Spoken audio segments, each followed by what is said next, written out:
When Moses was born, the Israelites were the slaves of the Egyptians. The population of the Israelites had increased so much that they nearly outweighed the population of the Egyptians. This led the Pharaoh to take action, and he decided that any baby pertaining to the Israelites was to be killed. Moses' family loved him immensely, and they decided upon a plan. They put him in a basket and floated him down the river. This led to his discovery by the Egyptian Pharaoh's daughter, who raised him as her own. When Moses was an adult, he took pity on a slave who was being whipped and tried to stop the man who was doing it. This ultimately resulted in the man's death, and Moses fled the city of Egypt. Moses then lived as a humble shepherd when he found a burning bush. This bush was on fire, but did not burn. It was God, and God told Moses to rescue the Israelites from the slavery of the Egyptians. Moses obliged and returned to Egypt to fulfill his duties.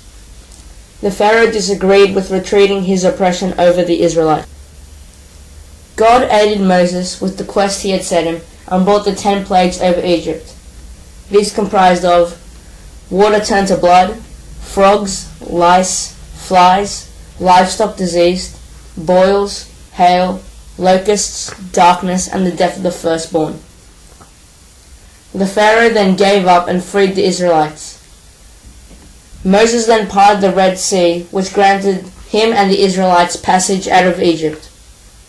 He then guided them through 40 years in the wilderness.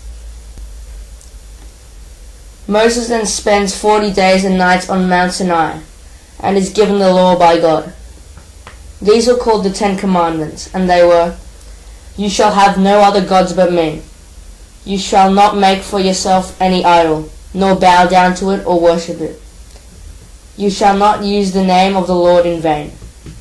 You shall remember and keep the Sabbath day holy. Respect your father and mother. You must not kill. You must not commit adultery. You must not steal.